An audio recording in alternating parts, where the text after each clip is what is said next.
Nau mai hoki mai ki whakaata Māori ko Bronson Pedestal tangata e kōrero ana ki a koutou I tēnei wā tonu. Kei raro I te maru o maunga tauhara I te pāka o Karauna ki tauhara I Taupo nui a tia. E rua ngā kapa kei te whawhai I tēnei ata. Ko wai rātou, ko te tuatahi, ko Westlake Girls High, rāua ko Hillcrest High School. Westlake Girls being of course on Auckland's North Shore and Hillcrest being in the southern parts of Hamilton.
Got one team coming onto the field now,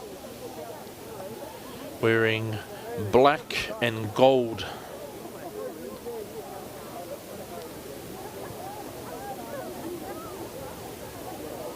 Mō taku he, I think this is Whangarei Girls. It just said WGHS. Yeah, looking at the jersey colours, this would be Whangarei Girls High School. Mō taku he, ko Mikirapu. Hillcrest is the team wearing all with the yellow jerseys, yeah?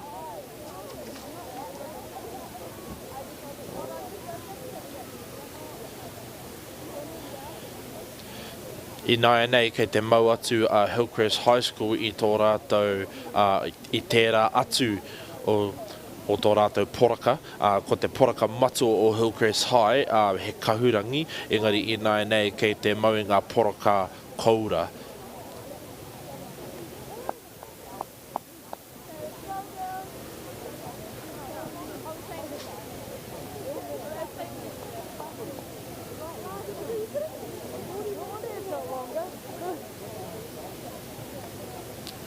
Both teams preparing, referees gathering, touch judges, having that last minute power between each other. Kei te taha Māui. Kei te taha Māui a Hillcrest High. Kei te taha Katau a WGHS. Right, girls, nice and high. Ngā kōtiro a whangārei.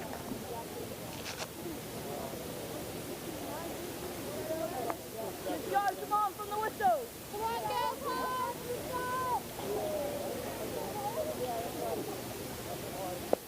go. 0-0. Waiting for the first kick. Kei WG I tēnei wā tonu. Ka whana atu. Engari kua kapo hia e Hillcrest High.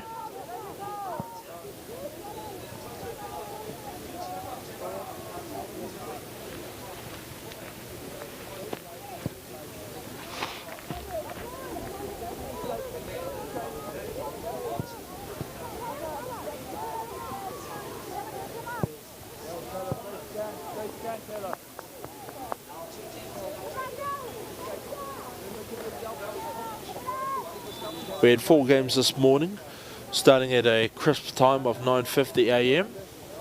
Taupo Nuiatia has begun to warm up, which is fortunate, as a lot of our teams that are visiting here are from outside of the region.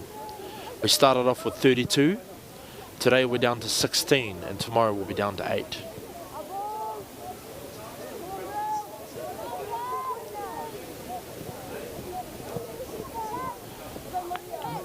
Kea te kaitiaki o WG, kua whanahia.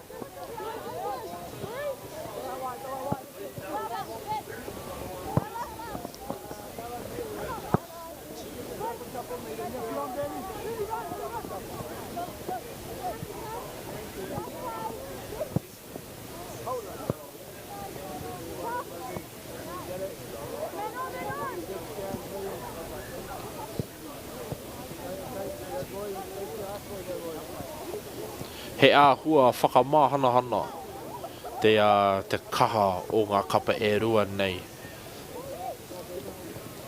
Kei te whakawhanaunga rātau I a rātau.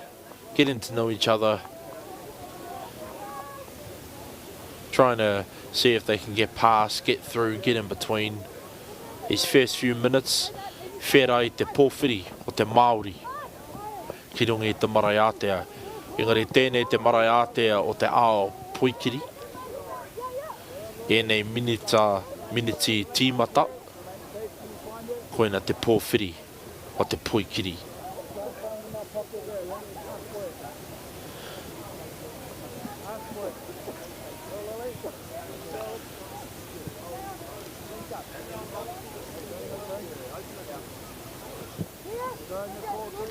So on the side of Hillcrest High we have Ella Cooney, Bria Duncan at number 2 and 3 respectively. Tēnei tokuru e whawhai ana I te pōro.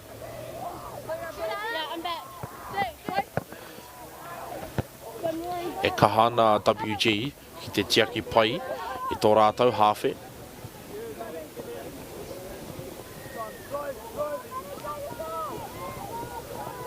E kaha pēhi ana, e kaha tāruke ana a Hillcrest High I te pai u.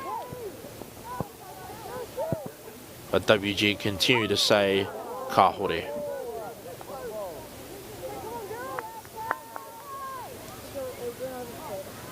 E o moana te kaitiaki o te kapa WG I te pōro. He kiki kokonga I nai nei.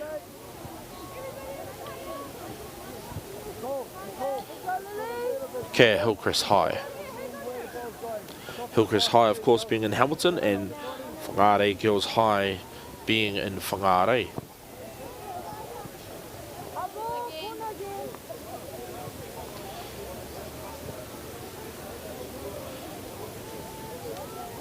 We had an excellent match in the morning between Rangiruru and St. Peter's, final score being 1-0. Rangiruru putting up an excellent defence against St. Peter's, but also being able to counter-attack. Unfortunately, they weren't able to draw the game, but again, I say those low-score games are an indication of high levels of skill between the teams.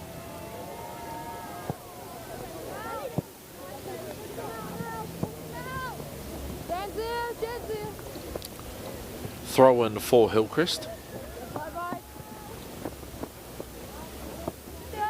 That was almost like a netball pass with that flick of the hands there.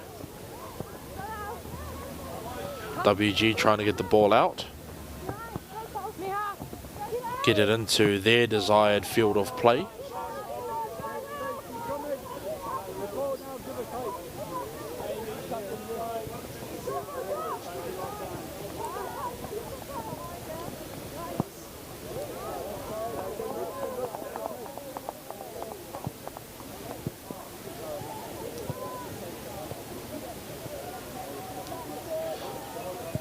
Kei runga tātou I te mahi whakata Māori, mā rātou ngēnei kēmu e pāpāhoai.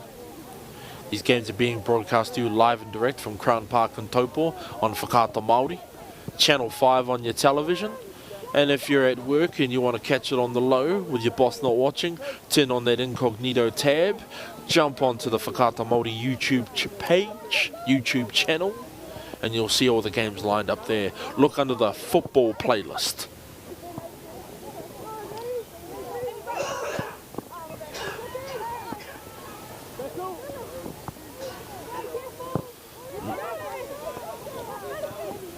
Kei te haere tonu te pōwhiri, kei wangi ngā kapa e rua nei. E whakawhanau ngā rātou I a rātou anō. Kei wangi o rātou waiwai te pōro. Ball just jostling backward and forward between the teams, are getting to know each other, and we had another attempt for goal.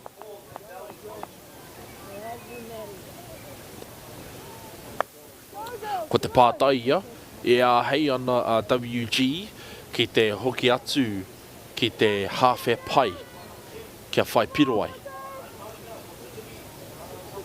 Hei te otinga o te pōwhiri ke wangi ngā kapa e rua nei tātou e mōhio ai.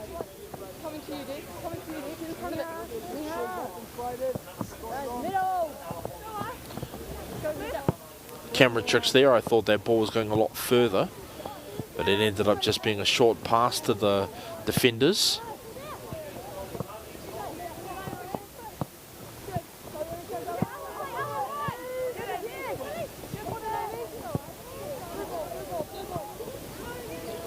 E hei ana, ko te pātai I nai nei, e kaha haere ana, e pai ana te kaha o Hillcrest ki te whai piro. Te whakahoki o WG ka hore. Oh!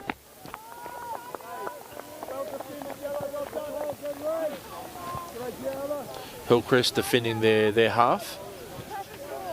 One of the WG players taking a little slip and fall.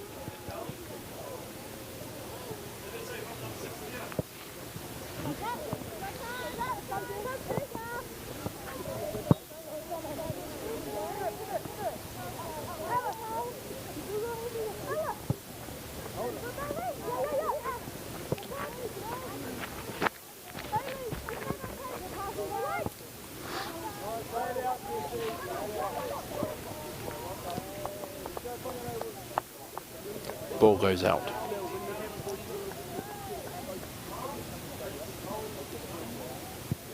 So this game started at 11 o'clock. We're just past the 8th minute. We have WGHS taking on Hillcrest, Glendowie taking on Wellington East, and Wellington Girls taking on Tauranga. Our next round of games are at 1:15. 0-0 in this game. Hillcrest High rocking the gold tops, and WGHS rocking the black with gold trim.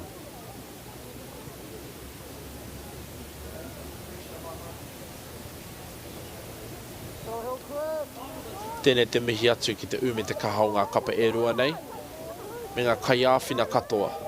These games have been brought to you by Apollo Projects, Bailey's, Caltex, New Zealand Carbon Farming, and of course, Whakaata Māori, the home of teenage sport.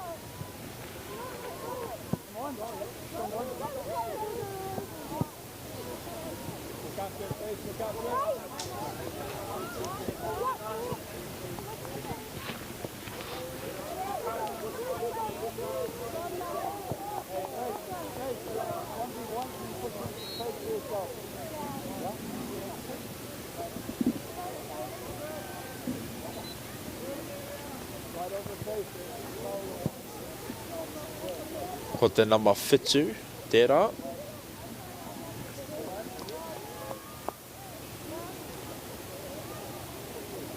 And this part of the game I liken to a getting to know you session, almost like a pōwhiri. Both sides just warming up, trying to understand where the openings are in the defence, where the opportunities are in the attack. Both sides defending their fields well.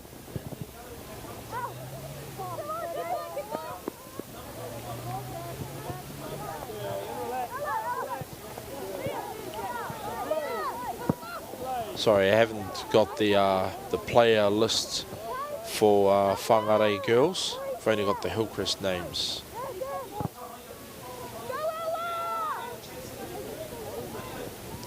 So number 18 for Hillcrest is Iris Hickey. And Hillcrest are fielding 2 goalkeepers today. You have Taylor Fullerton and Harmony Waratini. Of course, both of them are playing at the same time. Ella Cooney from Hillcrest High has the ball now. Kicks it to Mia Ray.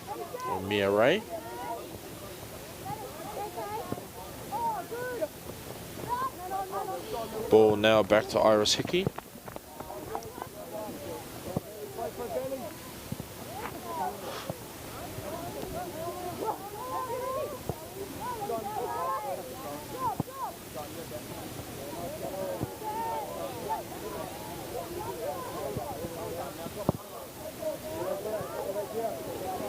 What you saw there was an attempt on a midfield manoeuvre to bring the ball up into the attacking line. Not quite successful, but we'll see more of that again in this whakawhanaungatanga section of our game. Okay, Hillcrest Naya nei. Can they cross it in for a goal? WG taking it back from the Hillcrest attack. Can they cross it in for a goal? Number 10's outnumbered by the Hillcrest defenders, who successfully get the ball back.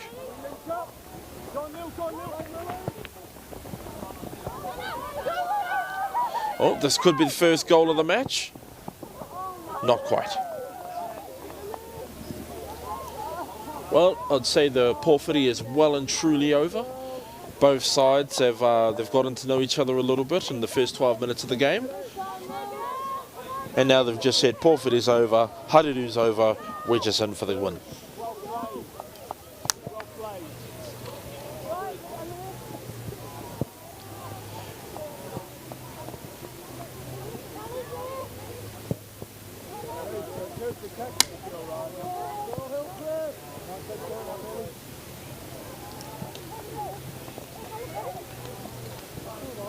Hillcrest again with their attack.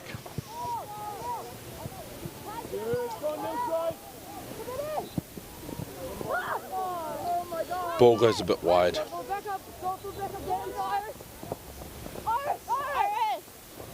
Oh, team calling on Iris Hickey to bring the ball back for them, but was unsuccessful. That was a bit of a push and shove there. E hari te whawhai he tū momo hareru meki.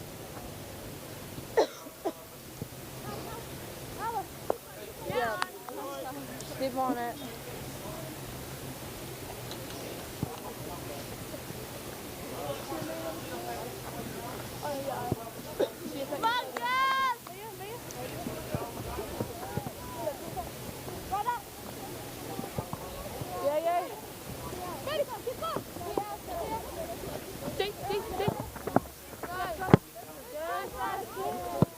Ko tēnei ka Walton tērā e mau ane te tīpare pango, te tekau mārima o Hillcrest High.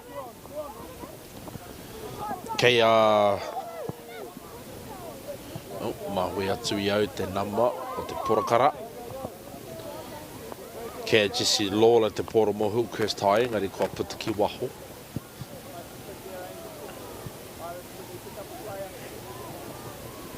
Mena ke te whai atu koe te ana mata o te puikiri o Aotearoa e titiro ana koe I nā e nei. Kua kite koe I nā e nei. Ken Whangarei girls bring the ball up for goal.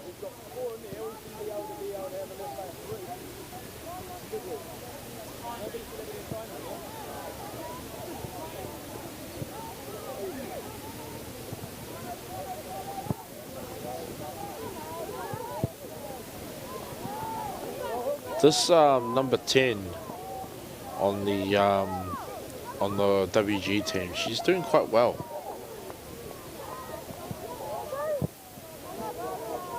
E kaha tonu ana ngā kapa e rua ki te whai piro. And for those of you that are unable to make it to a TV screen, you can watch these games on the Whakaata Māori YouTube channel at Whakaata Māori. Just look that up and you'll see all of the games of this tournament scheduled. What you want to do is look at the football playlist, which has been set up on the Whakaata Māori YouTube channel. And you'll see the Premier Girls games along with the Premier Boys. Nō reira, nau mai hara mai ki tēnei tōnamana. Tēnei wāhanga o te tōnamana e kia nei ko te Premier Girls Secondary School Football Tournament of Aotearoa. Ko pahuri atu te miniti te kaumā ono o te kēmu nei. Kāore he piro tō tēnā taha. E tohu era, e tohu tēnā o ngā pūkenga pai o tēnā taha.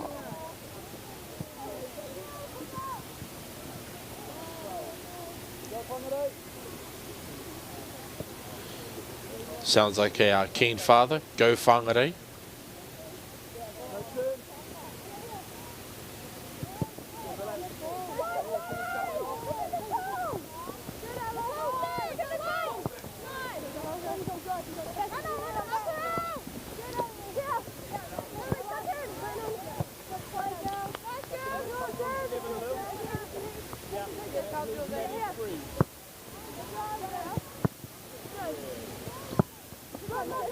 Hoki atu te poro ki a Whangarei girls. E tīmata anō I tō rātou whai ki te pau.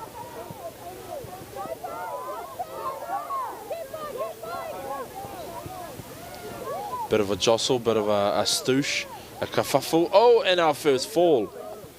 But you can see kare kore te pī karikari o ngā kōtiro nei. Very agile.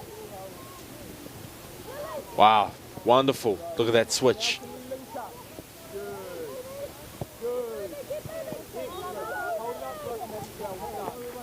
Tērā te nama 4 o Hillcrest High kia nei ko Madison Fries. Tērā pia ko hapa haui I tērā whakahua ingoa mo taku he. Oh, look at that.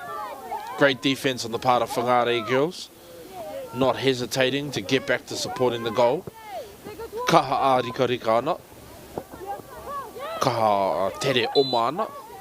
Oh, and the referee blows. Ko karanga te wihara o te rewhiri. And yes, referee is a Māori word for referee. Other words include whakawā. But referee is indeed a Māori word. Taken from other languages. Taken from the English. Just like how the English takes from many other languages for inspiration. And there's your word for this game. In our previous game, our word was kāhore, the Māori word for no. And for this game, our kupu of the day is referee.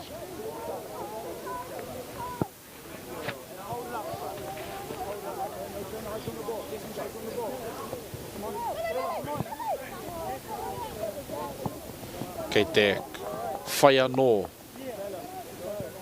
e whai ana no a Hillcrest High i te paiu, kia mau piro ai, engari kare anō.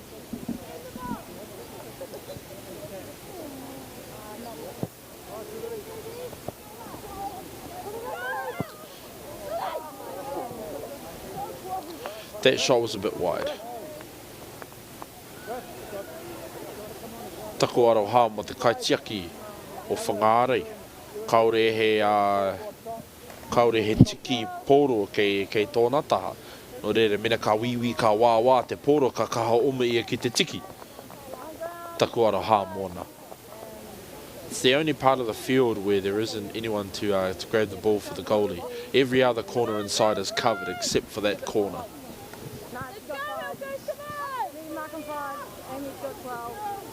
Okay, that's yours now. Keep them in here. Iris, stay with them. Boom. Oh, kia Iris hiki. Ko Madison Freeze te nama whā, engari kei a whangarei te poru i nai anei.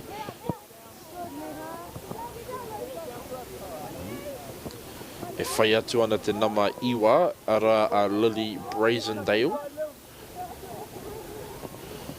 Kei a Mary Kay te nama takau. Kicks for the goal, straight into the goalie's hands. Great save.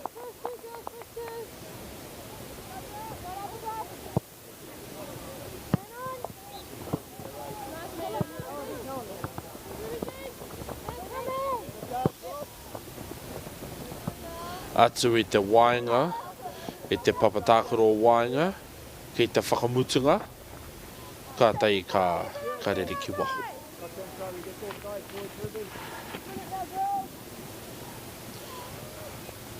These games are being brought to you by Whakaata Māori. If you're at work and can't turn on to Channel 5, jump on your computers, go onto the YouTube channel at Whakaata Māori and look under the playlist football and you'll see all the games for the New Zealand Secondary Schools Premier Girls Football Tournament, as well as the boys tournament, which is going on as we speak as well. These games are being hosted at Crown Park underneath the shadow of Maunga Tauhara in Taupo Nuiatia.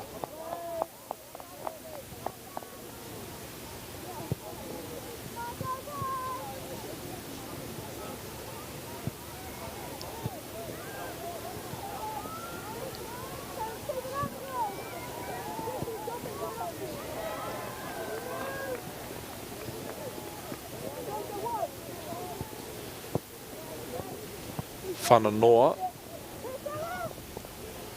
from Hillcrest. Kei tō rātou te kau, arā ko Mary Kay. Tērā te nama te kau mārima e aukati ana i te poro ko Tanika Walton tērā.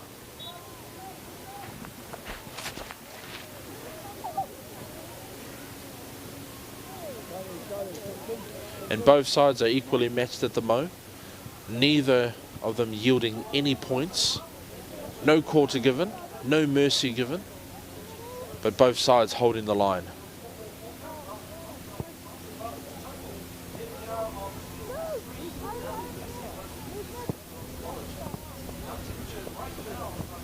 You can see the Whangarei girls' high defence. Getting up on the defence of Hillcrest High. And we have a penalty kick. Goes straight into one of the Hillcrest players. Into the goalkeeper's hands.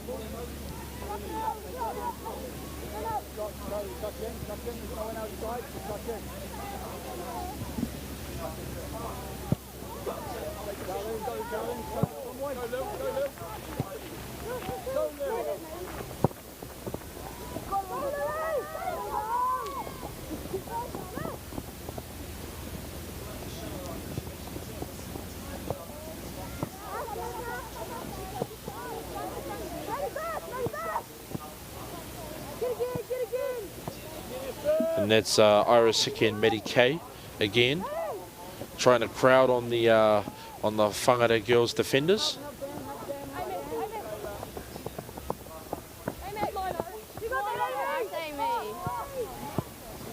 That's Amy Pinkerton at number 12. Another attempt at goal. Came off another player, so didn't quite go straight for the goal. Apologies again for not having the names of the whāngarei girls.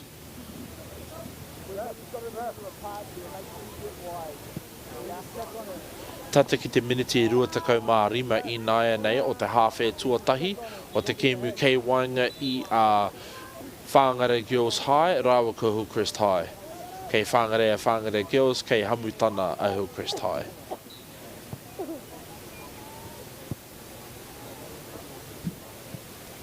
Hillcrest High trying to find a gap in the defence, trying to use their corner kick as a setup. Can they cross it in for that clear shot? And they'll give it a go. Number 7 from Whangarei kicks it up in the air.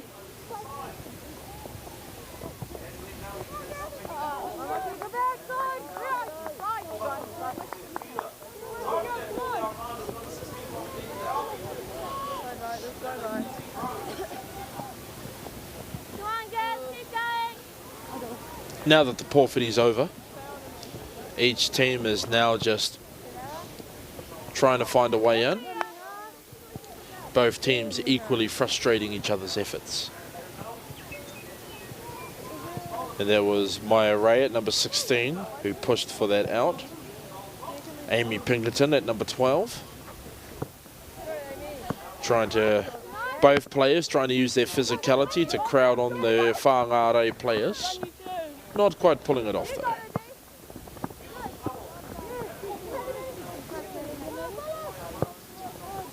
That was Maddie Kay again.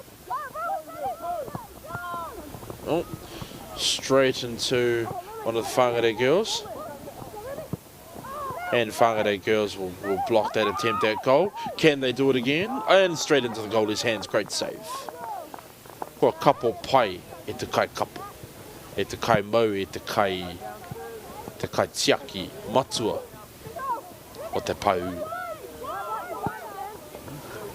Whangarei girls bringing it to the outfield. Can they bring it in? Not quite enough numbers to support the Whangarei assault. But they'll try again.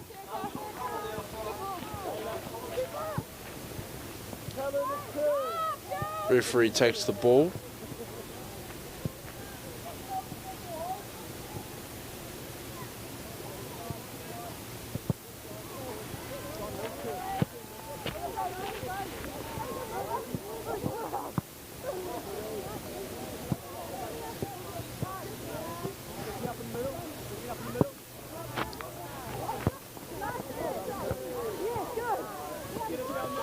Now it's turned into a game of volleyball.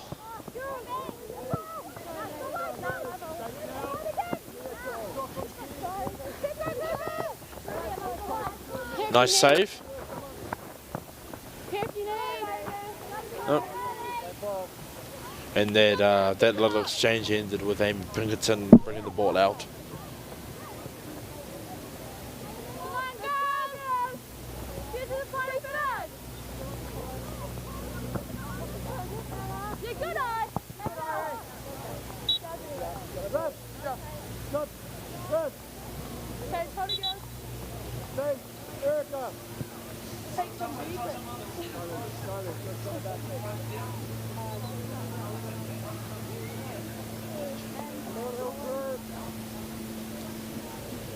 And now Hillcrest have the throw in, have some planning from their defender, trying to find the gap, trying to find a way to get around and through Whangarei Girls' defence.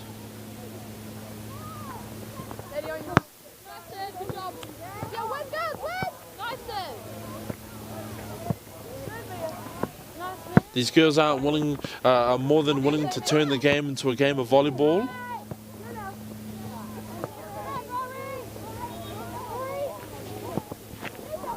An attempt at bringing the ball into goal was blocked.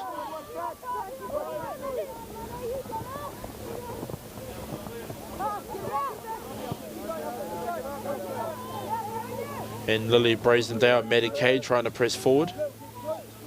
Getting Iris Hickey getting ready to give support.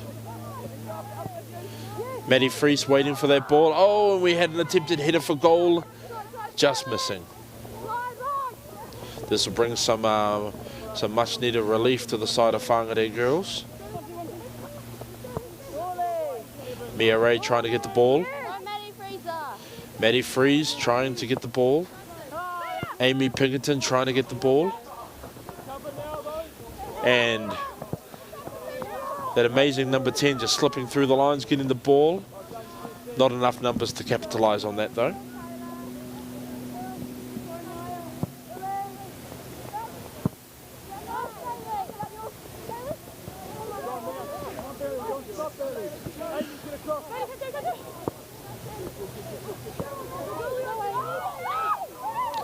Oh, and Amy Pinkerton going for it. Oh, first point, Piddle. First point of the match goes to Amy Pinkerton of Hillcrest High School. She got right up in the goalie's face. Valiant defence from the goal, but those close range shots are just too hard to read sometimes.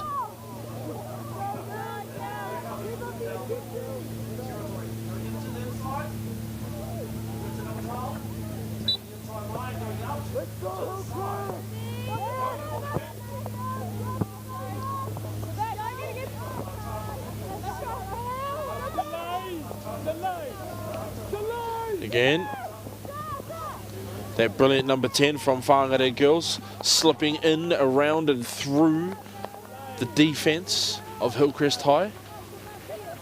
She's done particularly well in this game, showing she's got the fitness and the resilience to get through dedicated defenders.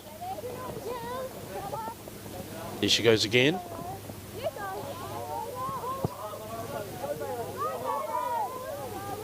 Bringing the ball into the corner.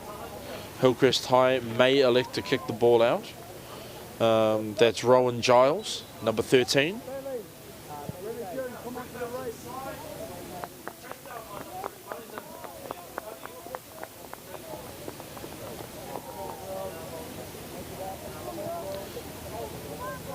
And we're here live and direct to you on Whakaata Māori from Crown Park, under the shadow of Tauhara Maunga and Taupo Nui Atia. That attempt to clear the ball was quickly brought back. Can Whangarei High get a goal? Oh, ball comes off Danica Walton. Danica being up there right in the attacker's face.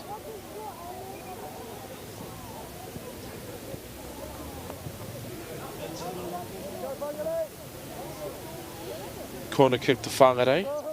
Their number 7 will take it.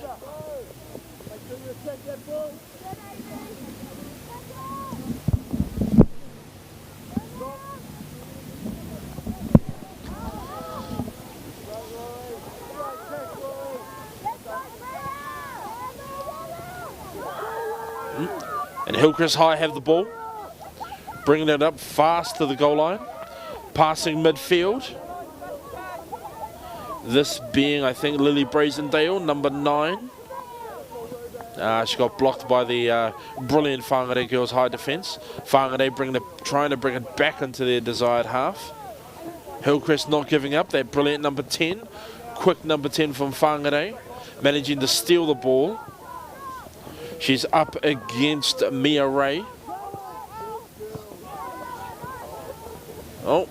And that came into Brea Duncan's position for a brief moment before that number 10 and Whangarei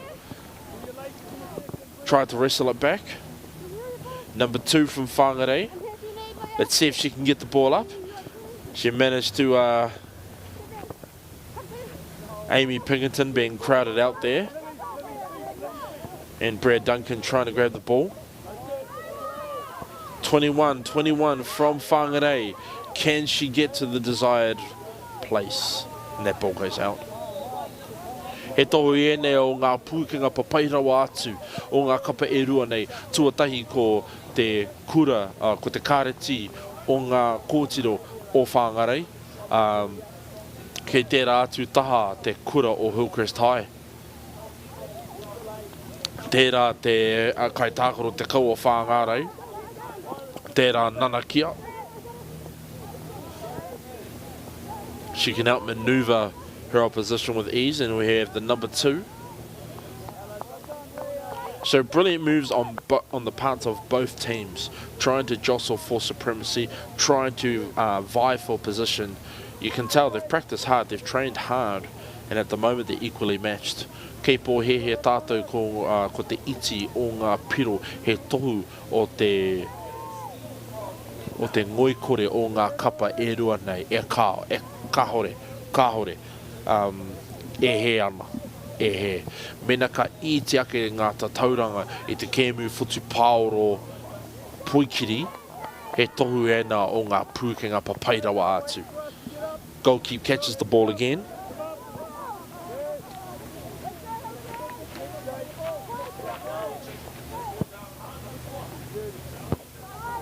Hillcrest High trying their best to ward off the assault.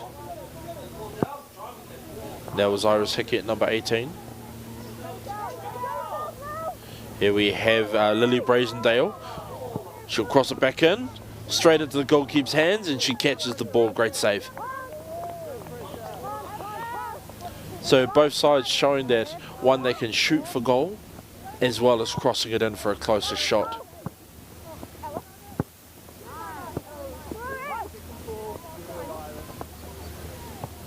Iris Hickey,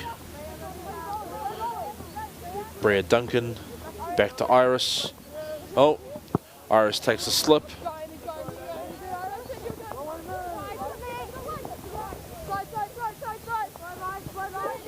Number 12 versus number 12. Amy Pinkerton. That deadly Amy Pinkerton who scored the first point. Back to the brilliant number 10 from Whangarei Girls.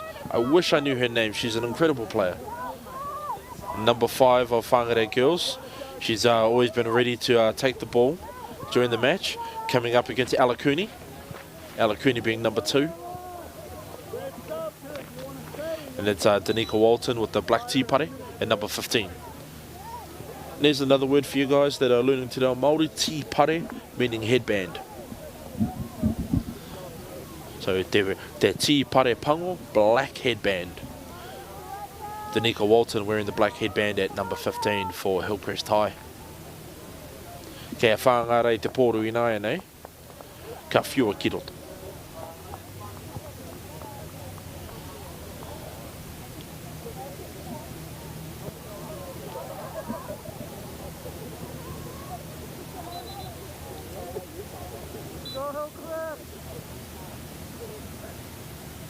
Kia whiua atu ki tērā te kaupa pairawa. Ke te whanai e te pōri ngōna turi, using her knees to keep the ball and bring it up for her. Ball goes out.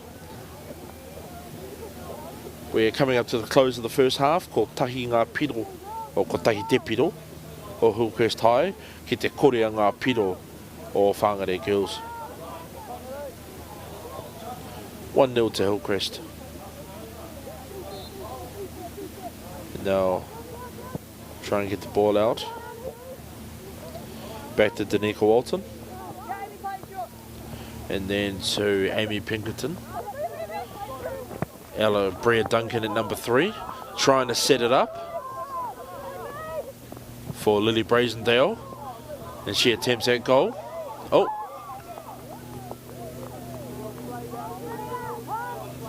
And again, a great defence on the part of Whangarei Girls. Hillcrest High have the point, but don't let these low scores fool you e te iwi.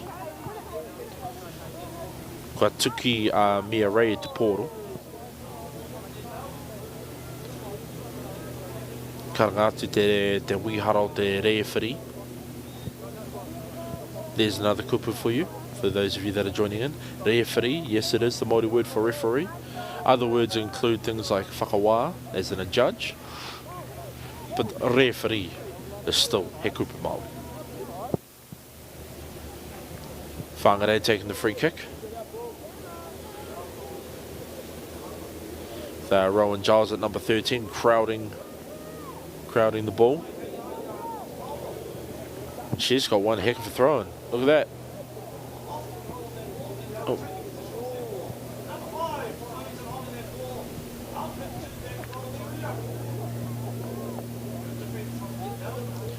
You have another team wearing gold in the background, which is Field 3, where Onehua and Rotatuna were playing. And that is Glendowie versus Wellington East. For those of you that are wanting to catch these games and you don't quite have access to TV Channel 5, jump on Whakaata Māori YouTube channel, look under the football playlist and you'll see all of the games for the New Zealand Secondary Schools Premier Girls Tournament. And that's the first half. Score for the first half is Hillcrest 1, Whangarei Girls High 0. And we'll see you again soon. Nau mai, hoki mai, ākua nei, tātou ki te ai.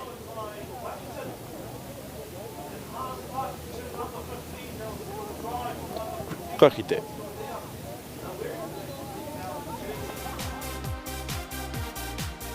Being a rural school, travel is always a huge cost when playing sport at Central Hawke's Bay College.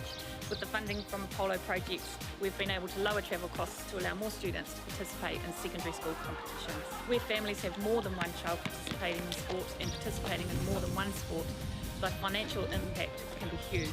Thank you to Apollo projects for the huge difference you have made to our students' participation levels in sport.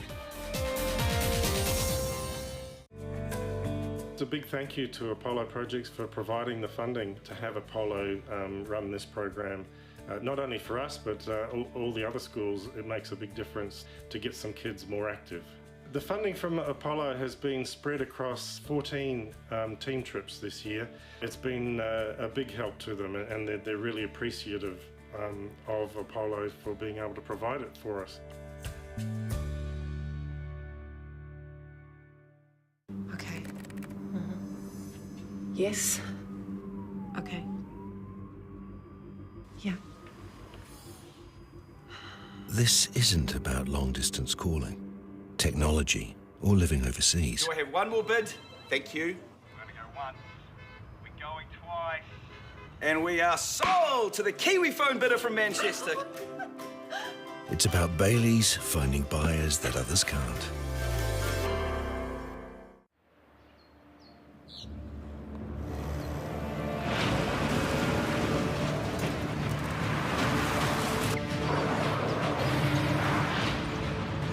This isn't an ad about four-wheel drives. It's about knowing the place, as well as the locals.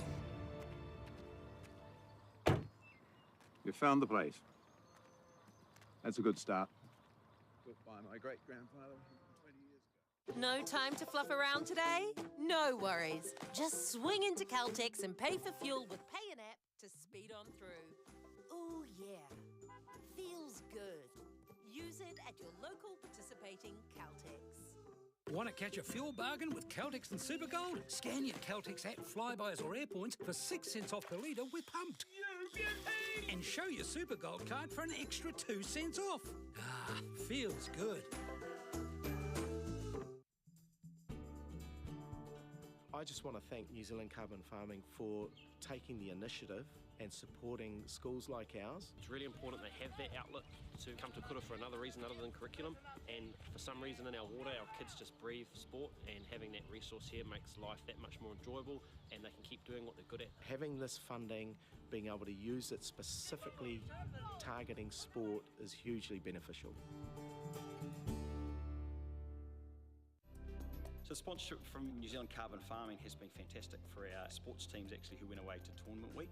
We're a community who's driven by sport, but often money and the cost of travel, accommodation and uniform can be a barrier for some of our students. And to come out with a new uniform for a number of sports, particularly our basketball teams who have been away at nationals, has been uplifting for the students and for our community. The support from carbon farming has been wonderful. Without them, then we wouldn't look like this.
Tauti mai anō.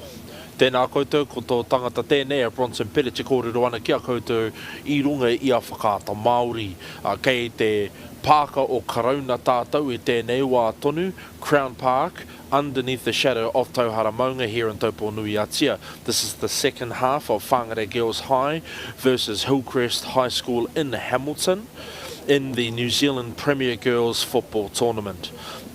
At the beginning we started with 32 schools on Monday and Tuesday. Today we're down to 16 and tomorrow we'll be down to the final 8. Waikahua, waikatoa, waikatoa.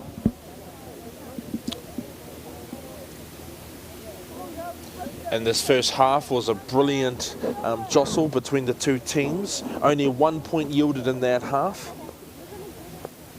by Whangarei Girls to Hillcrest High. We've had great attacks on both sides, we've had great defence on both sides. And now we come to the conclusion. These games are being brought to you by Apollo Projects, Bailey's, Caltex, New Zealand Carbon Farming, and of course Whakaata Māori, the home of teenage sport.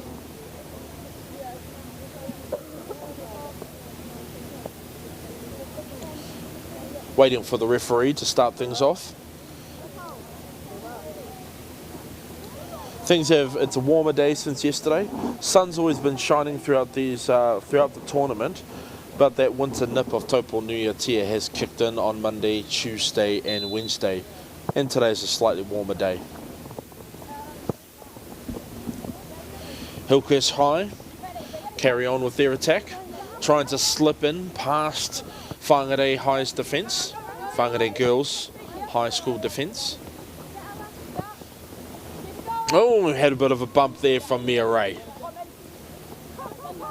Mia Ray being number 16 for Hillcrest High. Number 9 is Lily Brazendale. And coming out to the number 13, who is Rowan Giles. Number 11 is Jessie Lawler.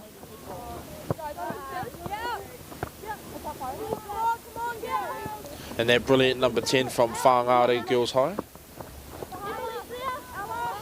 She manages to slip past the defence quite nicely. Can she get a goal? And the left side Whangarei Girls attackers trying to show some support.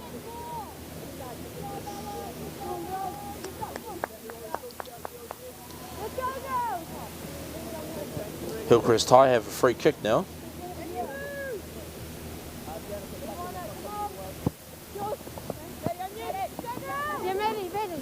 Kia meri kei te kau, atu kia Lily Brazendale te nama iwa.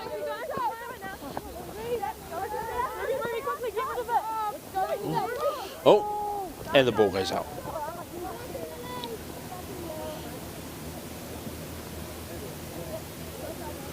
Whangarei Girls continue to hold the line. But not only are they holding the line, they're proving that they're capable of getting past the defence.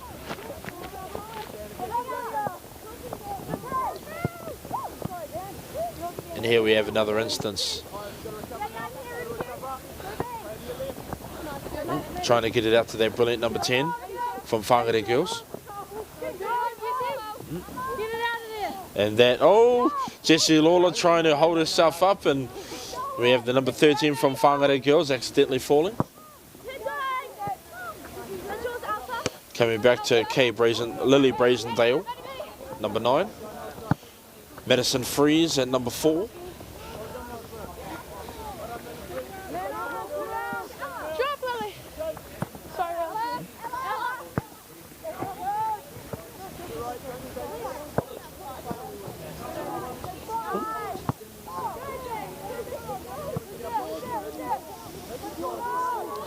And this second half has started much like the first, where there was a bit of a jostle between the teams. They're still getting to know each other, except this time we've had some,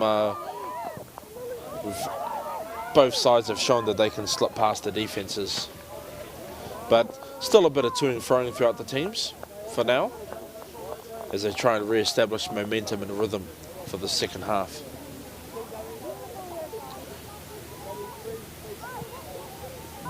Going back to Iris Hickey at number 18.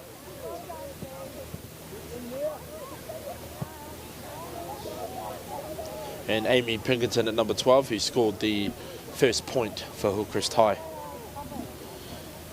And Danica Walton sporting her black tea putty, number 15.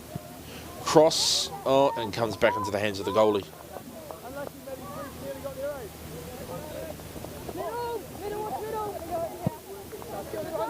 One thing I've noticed throughout the game, you don't really see much hand passing from the goalies. They do prefer to kick the ball. Catch with their hands, kick with their feet. And here's another example of that. Oh no. Yep, didn't grab the ball. Just kicked it away. And Lily Brazendale trying to press forward to goal, but not quite. And if the first half is an indication, we're in for another great half of great football here at the Premier Girls Secondary Schools New Zealand Tournament.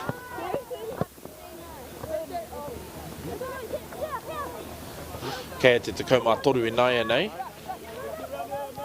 Kei te iwa ko Lily Brazendale, kua hoa atu ki a Mary Kay, kua whakawhiti ki ngā ringaringa o te kaitiaki.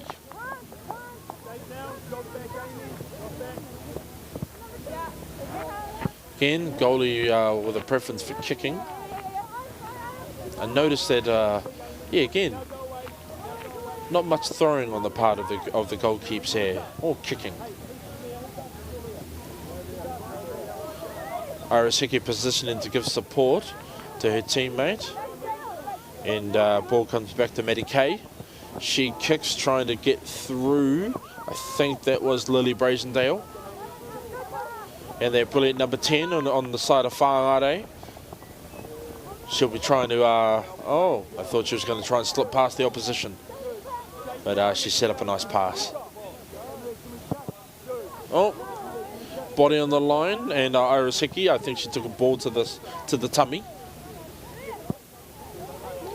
Kua whanaki waho, Maya Ray.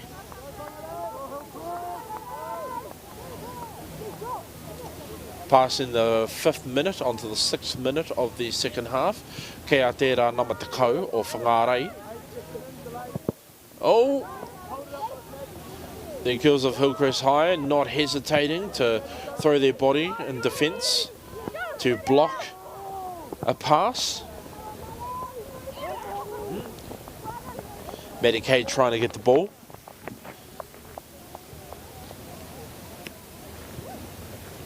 So Lily Brazendale and Maddie Kay teaming up with Rowan Giles. Oh, so Rowan Giles at number 13 is also rocking a black tea putty, a black headband.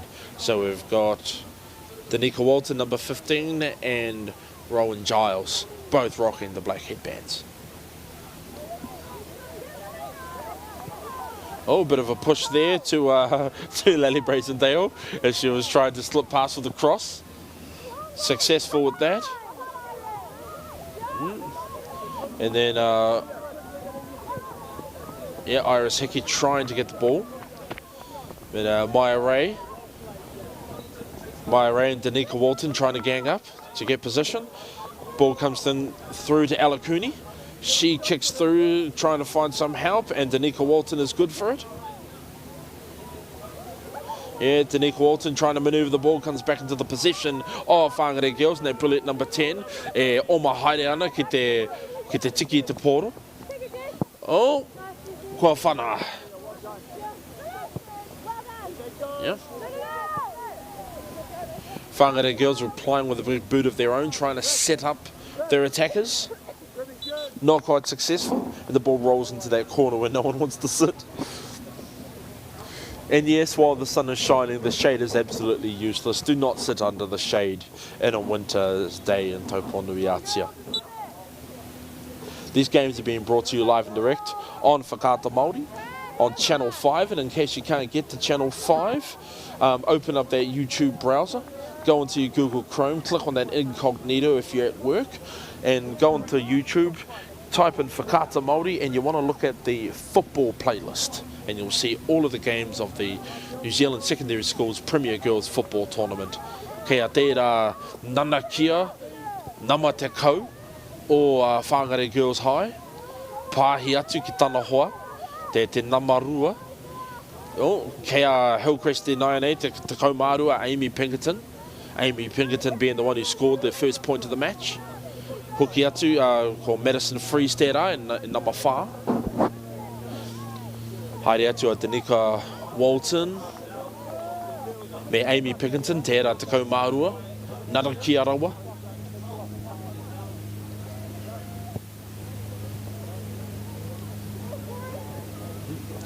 Whangarei Girls have the ball again. Will she pass to the number 10? Oh, and she goes for goal.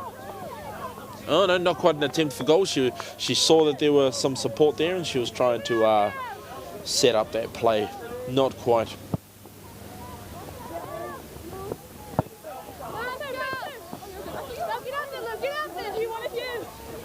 And Whangarei Girls High are firmly on the attack. Haere atu ki tērā nana kia te kau. Oh, kua hinga ia. Kari I te whara. Engari kua karanga te wihara o te referee.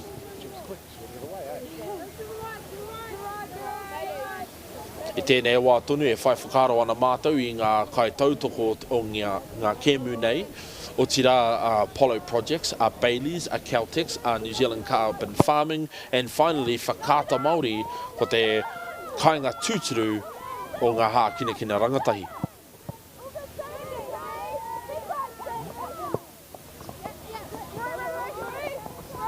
Yeah. Whangarei Girls continue with their attack.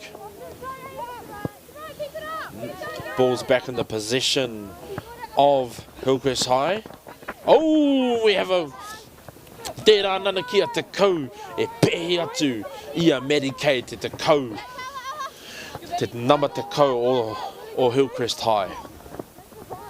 Aha koe he iti he paunamu tēnei te kau o Whangarei. Titiru atu I ngana pūkenga. Oh, referee calls. I think there was a bit of a kick to a leg there. Wasn't deliberate. Kei a Whangarei tonu te poro.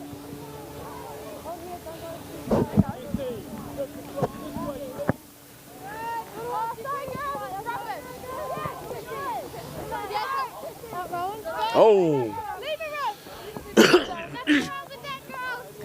Yesterday, some of the other referees, we noticed that they weren't so willing to stop the game. Even though there were jostles, tussles, falls, slips, it was very obvious that yesterday the girls weren't trying to hurt each other, they were just trying to win. And you can see that sort of thing today. These girls are playing well, they're playing clean, but e mate kai ana rātou I ngā piro. Haramai ana te korataka hipuni o Hillcrest ki te pā o Whangarei Girls. E toro atu mo te piro, engari tētaia rātou, e whiwhia rātou te piro. Both sides are hungry for points, neither side are yielding. Goalie will kick the ball, interestingly enough, just to the defenders. And Rowan Giles trying to get in on the action, but not being able to. Lily Brazendale at number 9. Can she slip past Whangarei Girls High Defence? Trying to cross it in to her teammates, and it gets quickly grabbed by the goalie. Oh, I thought she was about to throw there, but not quite. Oh. And Hillcrest High trying to crowd the number 2 of Whangarei Girls. And the ball goes out. Oh! And she tried to save it, but not quite.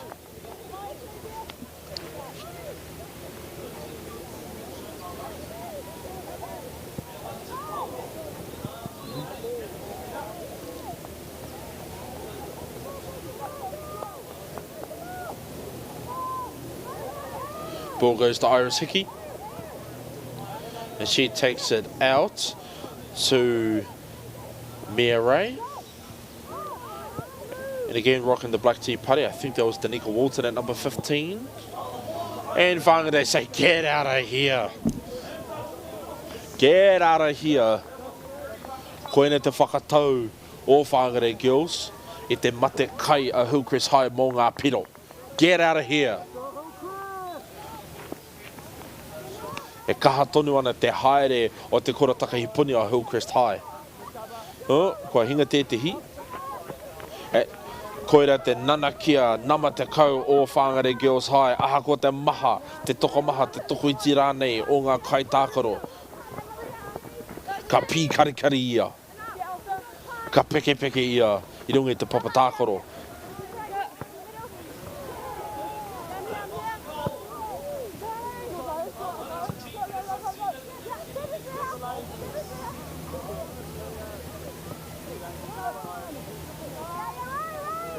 Kare e kore he e kakamana ngā kapa e roa nei. E kahana rātou ki te pīkarikari, ki te peke peke, ki te rutu, ki te haere, ki te mau atu i te pōro, i te waiwai. Kaua ko ngā ringa. Oh, bit of a slip there. And oh, tērā nana kia. Number 10 was almost about to grab the ball and bring it back into Whangarei Girls' possession. Number 12 will try and do the same.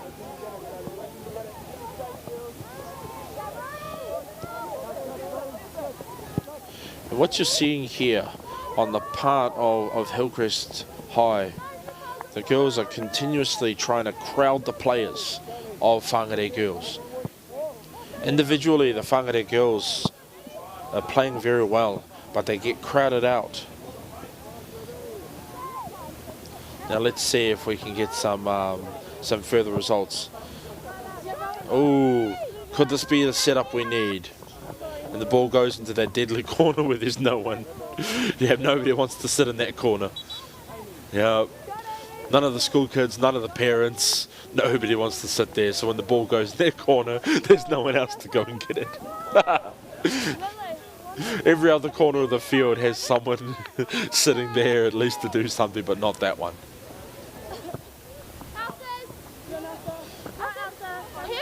Will Whangarei Girls be able to continue their assault? Ko Medicaid tērā te nama takau, ka whakawhiti e nāia. Ooh, no, ākua nei. No. Kua aukati hia e Whangarei. Ooh, I tuki te pōro. Bria Duncan. I toro atu a pare ki te pōro. Hei tuki. Number 8, oh, you can see she was trying for the body stop there, but it bounced above her. Ka Rowan Giles te pōro I nāia nei, te nama te kau mā toru. And you had Maddie Kay trying to reach for it, but not quite. Tērā nana kia te kau o Whangārei. Tūkino kē ngāna pukinga. Tūkino kē. And the goalie will take the ball.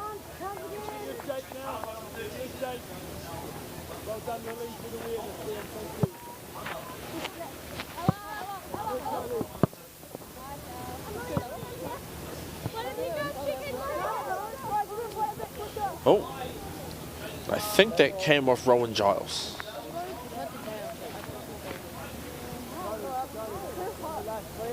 Coming up to the 17th minute of the second half of Whangarei Girls High versus Hillcrest High in Hamilton. Only 1 point has been yielded in the entirety of the game. Both sides determined to press forward.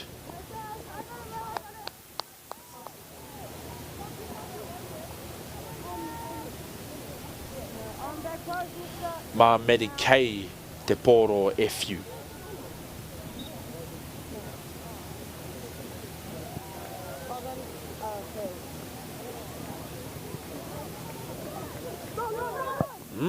Another attempt at goal, but too many numbers for it to really happen. Whangarei Girls resume their attack. Can they maintain possession to bring the ball up is the question. They're very good at blocking an attack though. They're very, very good at mounting a defence. But that counter-attack, they need a good counter-attack.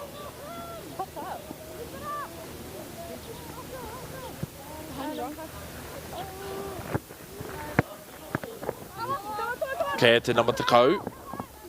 Oh, kei ai atone te poro. Pāhi atu ki tana hoa.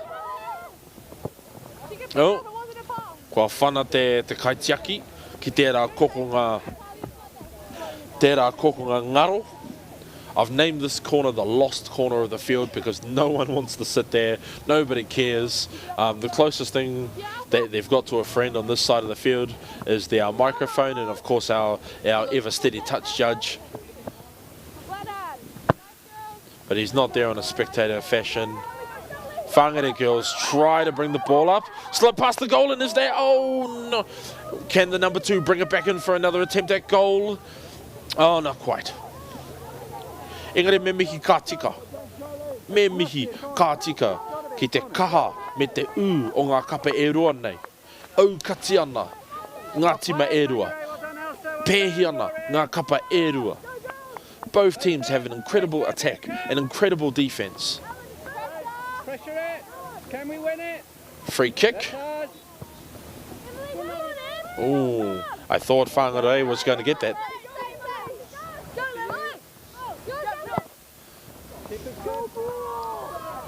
And we've got some great exciting football here at Crown Park for the Premier Girls New Zealand Secondary Schools Football Tournament. Whangarei Girls High taking on Hillcrest High for supremacy. Only 1 point has been yielded in the entirety of this game. And we're coming up to halfway during the second half.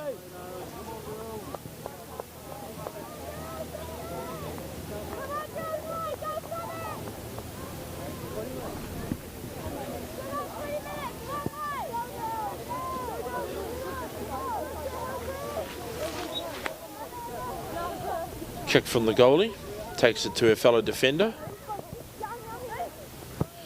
Ooh, will Hillcrest take advantage of this?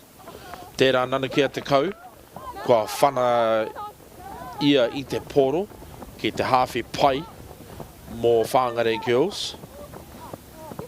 Oh.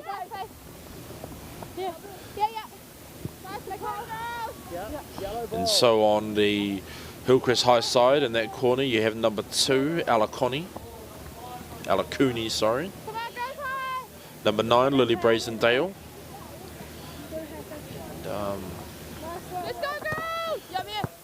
Throw in to number 9, being pushed back. And then referee calls penalty. Now we've just passed the 21st minute of the second half. Hillcrest High, Whangarei Girls High really need a point to bring this game up.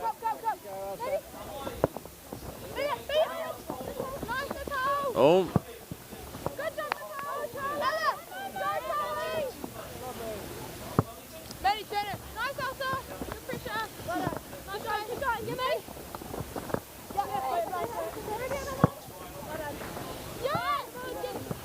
Now,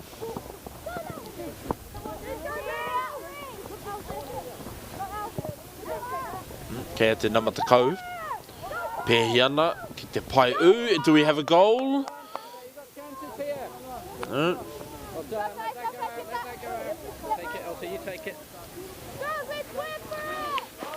And that's Rowan Giles.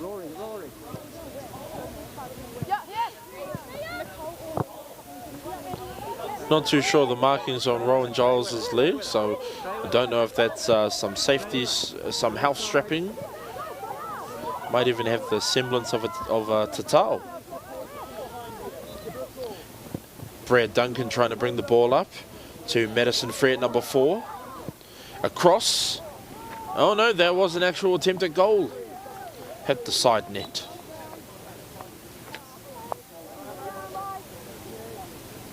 And again, for those of us who can't reach Channel 5 to watch these games on Whakaata Māori, Whakaata Māori are also broadcasting these games live over their YouTube channel. So if you're at work and you want to catch the games, click on that incognito tab at Te Whānau, jump on YouTube, type in at Whakaata Māori and look for the football playlist, and you'll see all the games of the Premier Girls New Zealand Secondary Schools football tournament.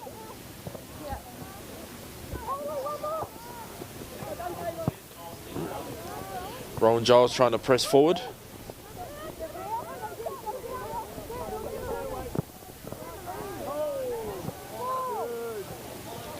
Oh, yes, and Madison Freeze trying to get some action.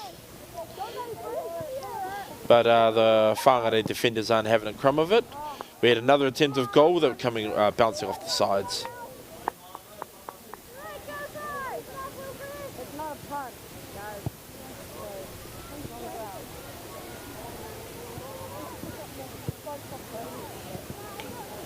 Goal.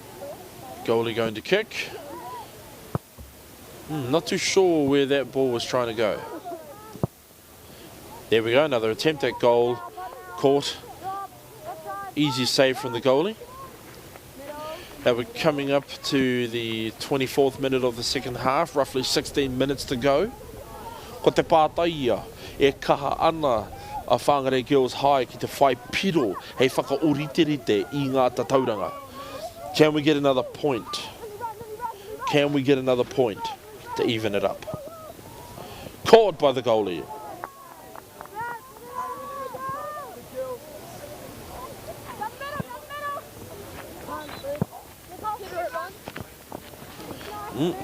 I whana Rowan Giles I te poro, kei Mary Kay te takau, I hinga ia, engari te ahua nei e pai ana.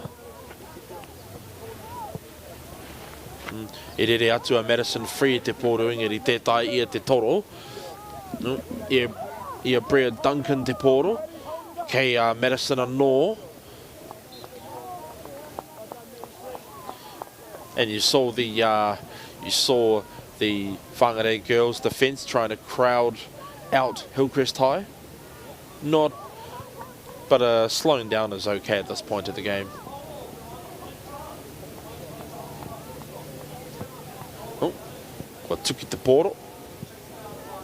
Tērā nana ki a number te kau e toro ana I te poro I ngana wai. Whāna te poro ki te hāwhi, ki te wainga o te whira.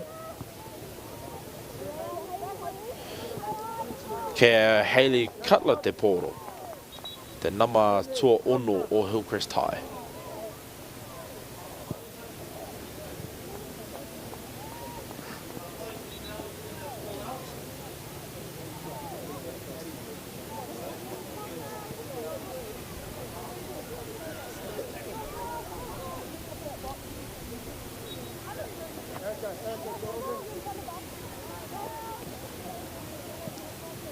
Now there's so many schools here that are gathered here at Crown Park and Taupo that start with W. We've got Westlake Girls High, we've got Wellington Girls High, I think we've got Wellington East. With all of these teams that start with a W, isn't up the Whangare out of order? Isn't up the Wellies out of order? Or can we just support all teams with an up the Wās? And here's one. Here's a story for you. A good friend of mine, a dedicated Warriors supporter, wanted to know how to say up the Wās in Te Reo Māori. So for those of you that are learning Te Reo Māori, ko Wās a runga. There you go. How do you say up the Wās in Te Reo Māori? Ko Wās a runga. Number Takau, Mary Kay kicks the ball. Goalie kicks it back. Oh.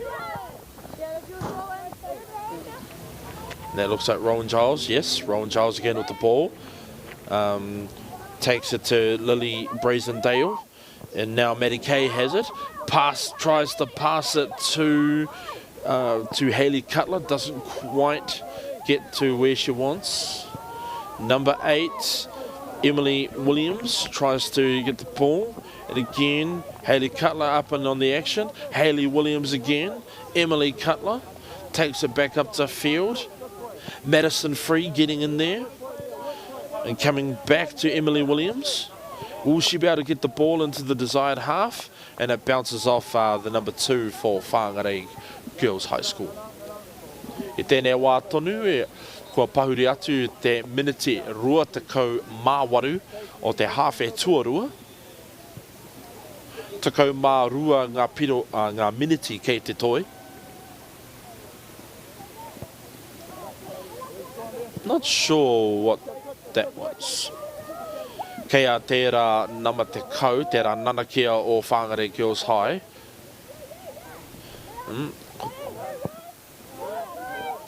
Another attempt at goal, but not quite in the proper position. Goalie kicks it back out. Kei a Lily Brazendale I nai nei. Whana atu ki tana hoa te āhua nei ko Emily Williams tērā. Comes onto the Whangarei Girls half. Oh. Comes off Maddie Kay.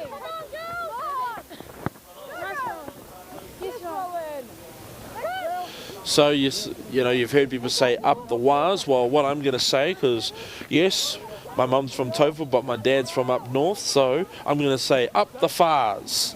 Up the fars to Whangarei Girls High. Kia kaha tonu. You got 11 minutes left. Can you get a point to draw? Can you get 2 to win? That's the question I'm asking the entire nation at the moment. And in the meantime, up the fars.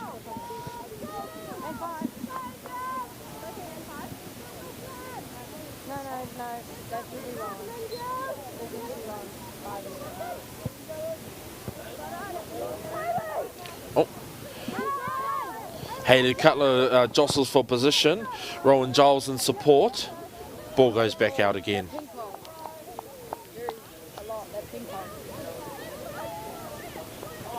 So we're coming up to almost 10 minutes left in the second half. Can the Nanakia of Whangarei, that deadly number te kau, can she slip past the defence to get a point to even up? She comes past Emily Williams. Oh, ball is still in. Kicks. Goes towards that deadly corner where no one wants to sit. And in the last 10 minutes of the game, can we get an up the fars to Whangarei Girls High School? They've been relentless in their attack, stalwart in their defence. They've only yielded 1 point so far in this entire game. Hillcrest High brought their A game. They're in for the win. And what will we get out of this latest assault? Ball comes into the deadly half of Whangarei, and their response is, get out of here.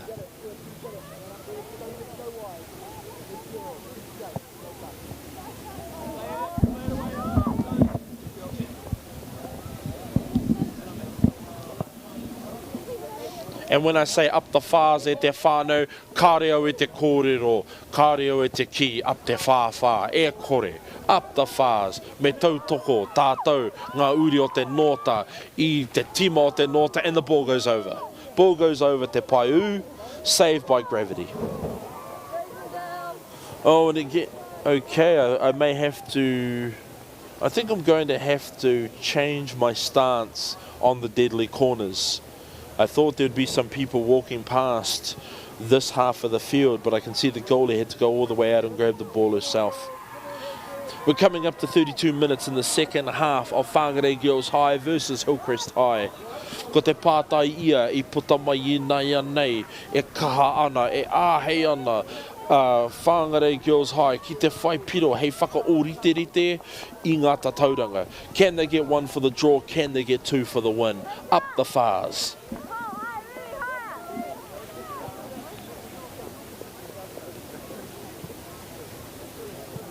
not too sure what's happening there. Oh, a little bit of a jostle, a little bit of a stoosh. That sort of football, as we say in Te Reo Māori, is rai ki te rai, wai ki te wai. Tērā tū mō ma ākuatanga o te whutu pauro poikiri.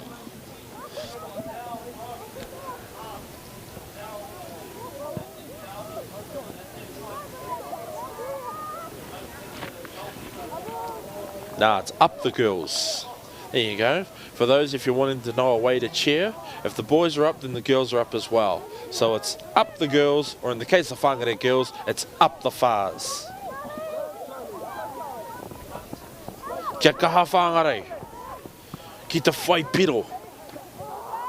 Mate tarakihi. Kaua e mate tarakihi. Mate ururoa, sorry. Kaua e mate tarakihi. Kia kaha tonu whangare. Can whangare get 1 point to draw and 2 to win? Will they be able to slip past the defences of Hillcrest High for the win? I nai nei he piro motaku he whana few.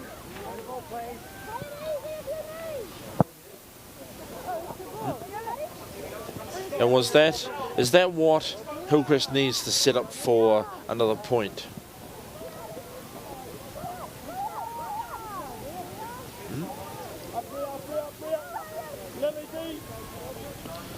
Kei a whangarei te pōro, kua whana atu.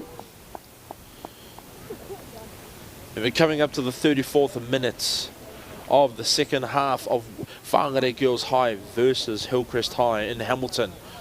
And we're asking ourselves the question, can Whangarei get 1 point for the draw and 2 for the win? Kia tērā nana kia te kau o Whangarei. Kia kaha Whangarei up the whās.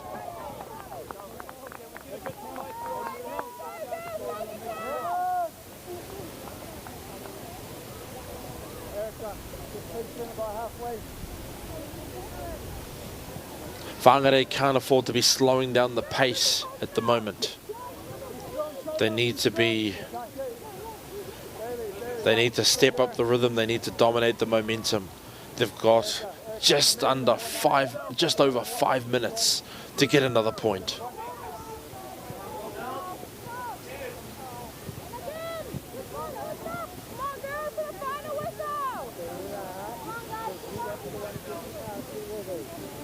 Me mihi ka tika ki ngā kaiawhinea o tēnei tōna mana, me ki ko Apollo Projects, ko Baileys, ko Celtics, ko New Zealand Carbon Farming, rātou ko whakata Māori te kāinga tūturu o ngā hā kina rangatahi.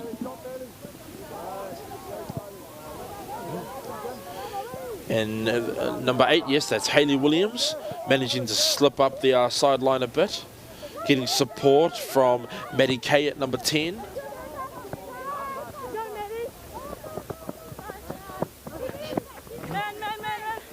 Number 9 from Whangarei, trying to get past the defence. Tērā nana kia, a number te kau. E o mana ki te pōro. Kia kaha Whangarei. Up the whās. And, oh yes! Yes! Whangarei have scored the equaliser. Ko tahi piro mo Whangarei, ko tahi piro mo Hillcrest. Ko te pātai ia kua mahuta mai I nai nei, e āhei ana rātou ki te toa, up the whās. Ko ena taka whakautu ki te motu, up the whās. Kia kaha tonu Whangarei, kia kaha tonu Hillcrest.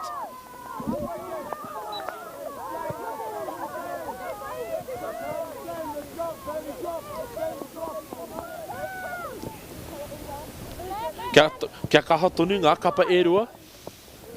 Hillcrest, if it appears that there is bias against Hillcrest, mō taku he murua mai, I tipu mai tēnei tangata I te taha o Noera. Yes, I was raised on the west side of Hamilton, so if it appears that there is a bias, it's just my passion for the north and my passion for the west of Hamilton. Ko hau tēnā, uri o Tainui, uri o Tūwharetoa, uri o ngā puhi nui tonu. E mihi atu nei ki te kato o ngā tira, me ki ngā kapa e prei ana I tēnei wā tonu. Oh, this is a great game. Kātahi te anticipation ko tērā. That's all I'll say about that at this time.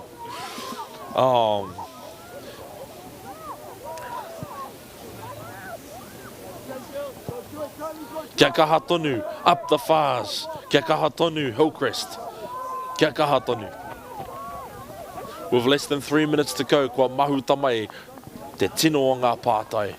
Ko wai ka hua, wai ka hua, wai ka tohu, ko wai katoa. Kāre tātou I te mōhio. That point that whangare girls scored has just totally changed the dynamics of this game. Coming into the deadly corner, again, that corner that no one wants to sit in. And that'll be a throw-in. E rua ngā miniti kei te toi. Kei a whangare girls te pōro. Tēnei te karanga atu ki a whangare me ngā kautautoko up the fars.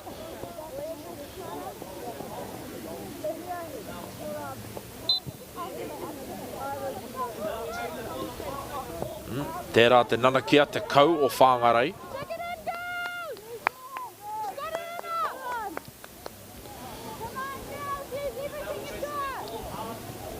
These games are being brought to you by Whakaata Māori and our other sponsors, Apollo Projects, Bailey's, Caltex, New Zealand Carbon Farming.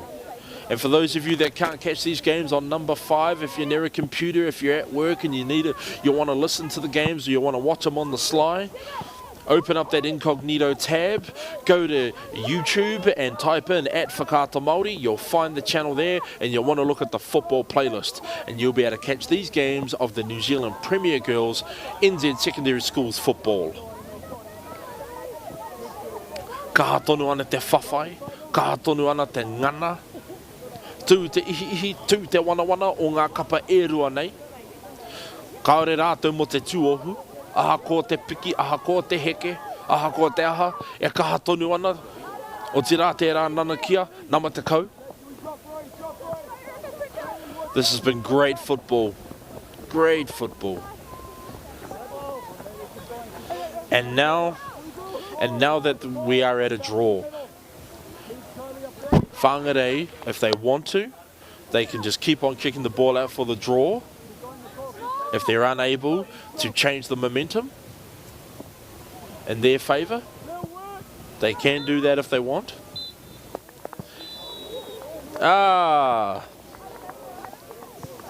Ko karanga te wihara o te referee.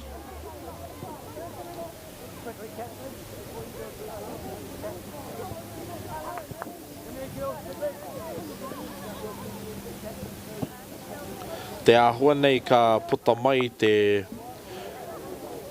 shootout.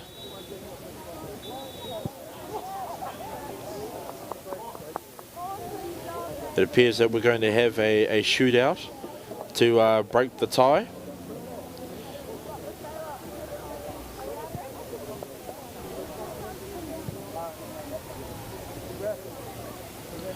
Tērā nanakia, te kau o whangarei. Me Alakuni, te Namarua or Hillcrest. And again, this is great and exciting football. The Premier Girls Football Tournament for our New Zealand secondary schools being brought to you live and direct on Whakaata Māori, te kāinga tūturu o ngā hākina kina rangatahi.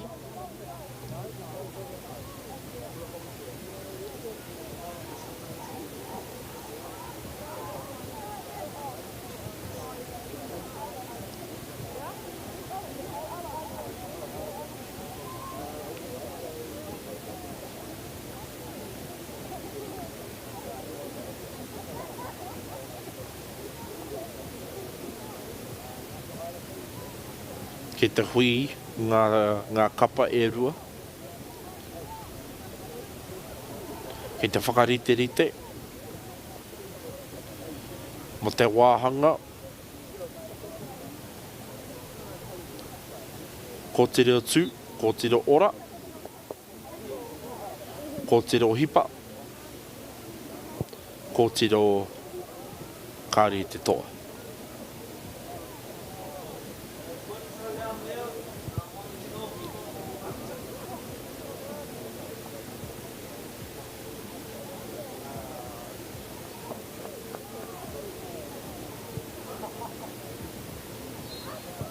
And in the background we can see, and that's field 5. No, sorry, not field 5.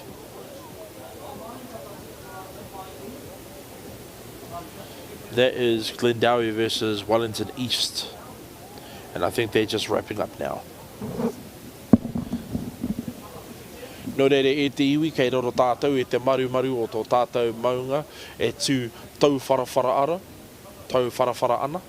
O te rā tō tātou maunga tū watawata a tauhara maunga. Ko ia te tino kaitiaki o te hikua horopaunamu o tū wharetoa nei. Kei te pāka o karauna tātou i tēnei wā tonu, e kōrero atu nei kia koutou. Kei te pāpāho ngēnei kēmu i runga i a whakaata Māori. I tautoko hia e Apollo Projects, rātou ko Baileys, ko Caltex, ko New Zealand Carbon Farming. No reira, tēnei au te mihi atu ki te katoa ngā kaitautoko nei.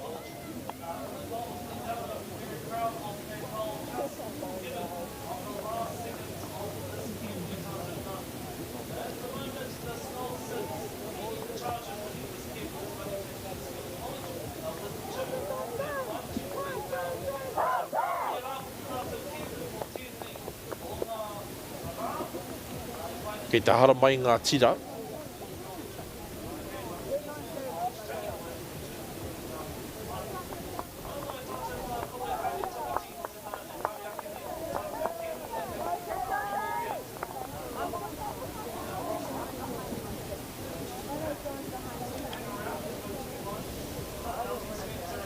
Tēnei anō te karanga ki a placemakers. Kua tautoko hi a mātou i a koutou mo te kore utu. Te whakaatu i te āhua o tō koutou whare. Nō reira, e koutou o Fletchers, e koutou o Placemakers Taupo. Tēnā, tono atu, toro atu, kia Robotau. Hei āwhina, hei tautoko i te whakataitai nei. Me ngā kāreti o te mots. It's a great cause. Kei te tohu pea, te referee ki ngā kaitiaki e rua nei. E rua nā. Ahakoa kei te whiti mai te rā, kaore anō te whenua o Taupo nui a tia kia mahana. We're still in winter, transitioning into spring, not quite the warmest. But the cold days, the worst days, I think are coming to a conclusion. Oh, tērā kōtiro o whangārei. Yes! Up the fars!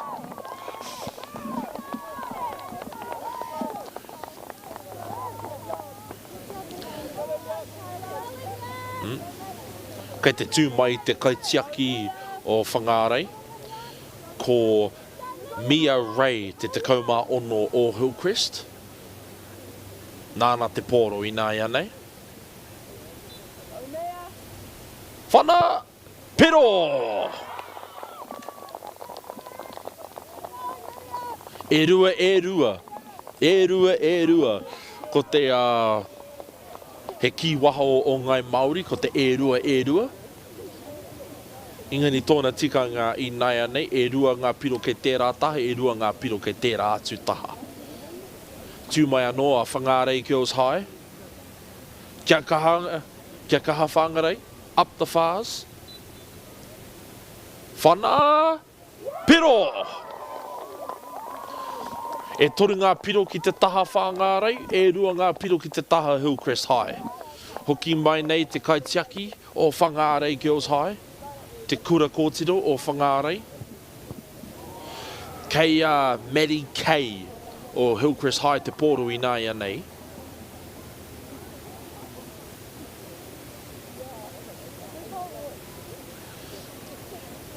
3-1 now to Whangarei Girls High and 2 points to Hillcrest.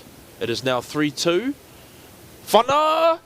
Kua aukati! Kua aukatia a Whangarei Girls High I te whana. Kua aukati.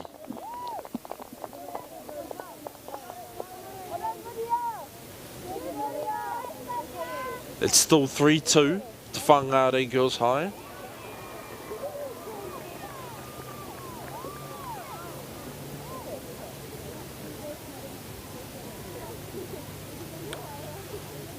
Kia Whangarei Girls High te pōru ina ia nei. E tū wata ana. Te kaitiaki a Hillcrest High. Ana piro! E whanga piro ki te taha o Whangarei, e rua noiho ngā piro a Hillcrest High.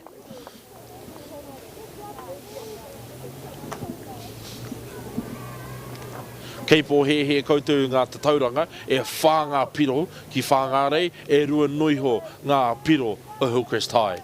4-2, Whangarei Girls, 2, Hillcrest. Whana! Kua aukati!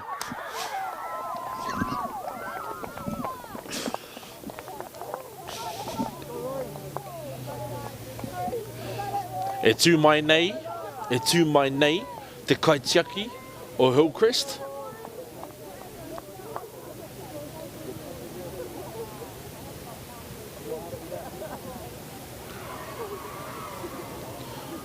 Whakarite ana a Whangarei Girls High. Kei a te tuawhitu o te whana... Piro! E ono ngā piro o Whangarei Girls High. E ono ngā piro. Kua toa Whangarei. Ia Hillcrest High. Tēnei te tamo te nota e mihi atu ki oku whanauga, ki oku huanga o ngā puhi nui tonu. Anana!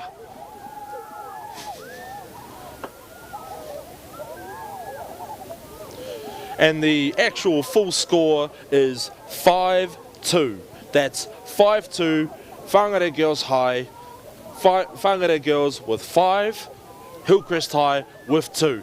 Great game, came down to the penalty shootout, to the fine, oh my gosh, kāre he kupu Pākehā o tēnei tama o ngā puhi nui tonu o tainui o tū wharetoa. Kua toa oku whanaunga o te nota I oku whanaunga o tainui waka. Tēnei te mihi atu ki ngā kapa e rua nei, te pai, te koi, te māruhiruhi, me te kaha o ngā kapa e rua nei. Great game, great game. This is what we live for. This is exactly what we live for. A great performance from both teams. Both teams did so well. They held the line right until the end, neither side yielding, and it all came down to that clincher, that incredible shootout.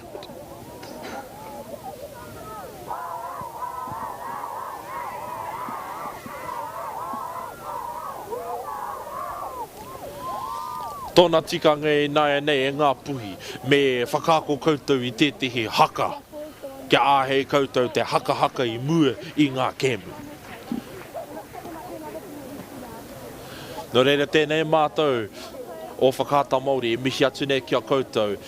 Kua uti ai I a tātou tēnei kēmu, wonderful game, and we shall see you guys again at 1:15.